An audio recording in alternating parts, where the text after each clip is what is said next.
Teacher 365 days में आपका स्वागत है। दोस्तों, वीडियो शुरू करने से पहले इस चैनल को सब्सक्राइब कर दें और बगल में बेल आइकन में ऑल पर प्रेस कर दें ताकि मेरी आने वाली लेटेस्ट वीडियो की नोटिफिकेशन आप लोगों को मिलती रहे। दोस्तों, आज है 7 मई 2020 और आज के जितने भी इंपॉर्टेंट क्वेश्चन बनते हैं आज हम लोग इस वीडियो में देखेंगे। तो आइए देखते हैं पहला क्वेश्चन। 29 मई तक लॉकडाउन बढ़ाने वाला भारत का पहला राज्य बना, तो ये बना है तेलंगाना। दोस्तों, तेलंगाना के सीएम के चंद्रशेखर राव ने लॉकडाउन को 29 मई तक बढ़ाने का आदेश दिया और वैसे देखा जाए तो भारत में अभी फ़िलहाल 17 मई तक लॉकडाउन है केंद्र सरकार के आदेश के अनुसार। और तेलंगाना ऐसा पहला राज्य है जिसने अपने प्रदेश में लॉकडाउन की मियाद को बढ़ाया है। और दोस्तों, बात तेलंगाना की हो रही है तो इस राज्य का गठन हुआ है 2 जून 2014 को और यहाँ की राजधानी है हैदराबाद। और वर्तमान मुख्यमंत्री अभी मैंने आपको बताया के चंद्रशेखर राव और राज्यपाल की बात की जाए तो वो हैं तमिलसाई। अगला क्वेश्चन देखते हैं।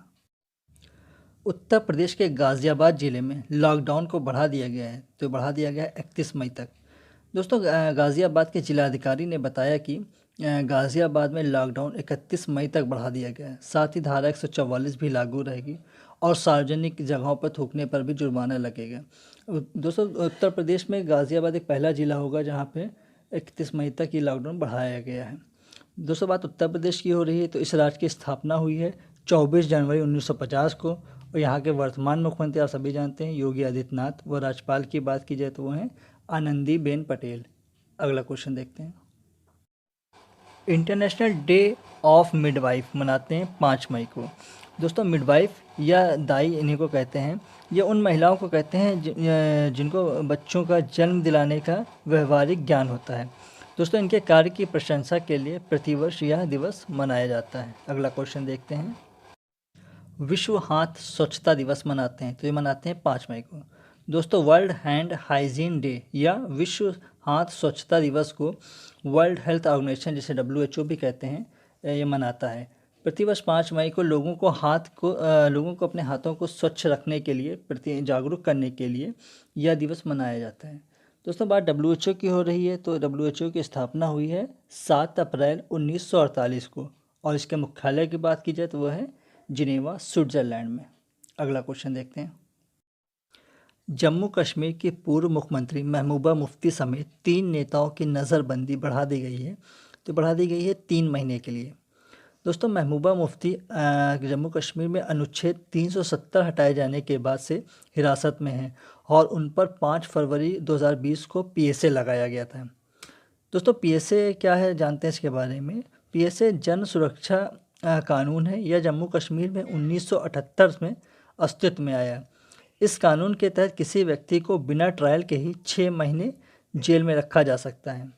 राज्य सरकार इस समय को 2 साल तक बढ़ा सकती है। दरअसल देखा जाए तो इस कानून में 2 प्रावधान हैं। पहला लोक व्यवस्था और दूसरा राज्य की सुरक्षा। पहले कानून के तहत किसी को बिना मुकदमे 6 महीने और दूसरे प्रावधान के तहत 2 साल तक जेल में रखने का प्रावधान है। अगला क्वेश्चन देखते हैं। कोविड कथा मल्टीमीडिया गाइड लॉन्च की, तो इसको लॉन्च किया है स्वास्थ्य मंत्री डॉक्टर हर्षवर्धन जी ने। दोस्तों, इस गाइड में कोरोना वायरस से लेकर जितने भी फैक्ट हैं उनका विस्तार से विवरण किया गया है इस गाइड में। अगला क्वेश्चन देखते हैं। इंडियन ऑयल कॉरपोरेशन के नए चेयरमैन नियुक्त किए गए, तो इनका नाम है श्रीकांत माधव। दोस्तों, इंडियन ऑयल की बात हो रही है तो इसकी स्थापना हुई 1959 में और इसका मुख्यालय है नई दिल्ली में। अगला क्वेश्चन देखते हैं। संसद की लोक लेखा समिति के अध्यक्ष चुने गए, तो ये चुने गए हैं अधीर रंजन चौधरी। दोस्तों, कांग्रेस के अधीर रंजन चौधरी संसद की लोक लेखा समिति के अध्यक्ष चुने गए। और दोस्तों, संसद की इस समिति का जो अध्यक्ष पद होता है वो परंपरा के तौर पर विपक्ष के पास रहता है और इस कमेटी में लोकसभा के 15 और राज्यसभा के 5 सदस्य शामिल हैं। इस समिति का कार्यकाल की बात की जाए तो वो 1 मई 2020 से शुरू होकर 30 अप्रैल 2021 तक 1 वर्ष तक रहेगा। दोस्तों, लोक लेखा समिति का काम सरकारी जो खर्चे होते हैं उनके खातों की जांच करना है। इस जांच का आधार जो होता है वो नियंत्रक और महालेखक परीक्षक जो कैग है उसकी रिपोर्ट होती है। अगला क्वेश्चन देखते हैं। किस भारतीय पत्रकार को फ्रीडम ऑफ स्पीच अवार्ड से सम्मानित किया गया? तो ये दिया गया है सिद्धार्थ वरदाजन को। दोस्तों, सिद्धार्थ वरदराजन, जो कि द वायर के संस्थापक हैं और ये पहले द हिंदू अखबार के भी संस्थापक रह चुके हैं। इनको यह फ्रीडम ऑफ स्पीच अवार्ड सम्मानित किया गया। दोस्तों, इनके अतिरिक्त 14 देशों के 17 पत्रकारों को यह अवार्ड प्रदान किया गया है।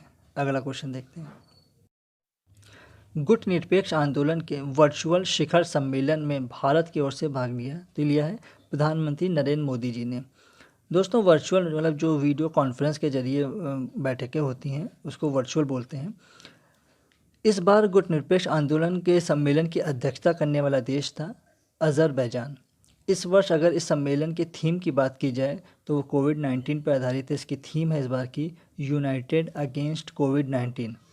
दोस्तों, अगर इस संगठन के उद्देश्य की बात की जाए तो इसका उद्देश्य है गुटनिरपेक्ष जो राष्ट्र हैं उनकी राष्ट्रीय स्वतंत्रता, क्षेत्रीय एकता एवं सुरक्षा को उनके साम्राज्यवाद, जातिवाद, रंगभेद एवं विदेशी आक्रमण आदि के साथ ही किसी पावर ब्लॉक के पक्ष या विरोध में न रहकर निष्पक्ष रहना है। अगला क्वेश्चन देखते हैं। हाल ही में किसने ई मार्केट प्लेस पोर्टल पर सरस कलेक्शन लॉन्च किया? तो ये लॉन्च किया है नरेंद्र सिंह तोमर ने। दोस्तों, नरेंद्र सिंह तोमर वर्तमान में केंद्रीय ग्रामीण विकास और पंचायती राज मंत्री हैं।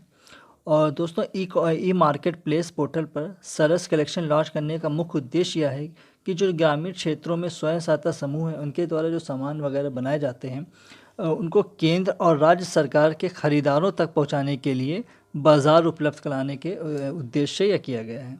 अगला क्वेश्चन देखते हैं। थैंक यू दोस्तों, please subscribe my channel and press bell icon. अगर वीडियो पसंद आता है तो प्लीज़ लाइक और शेयर करना ना भूलें। Thank you.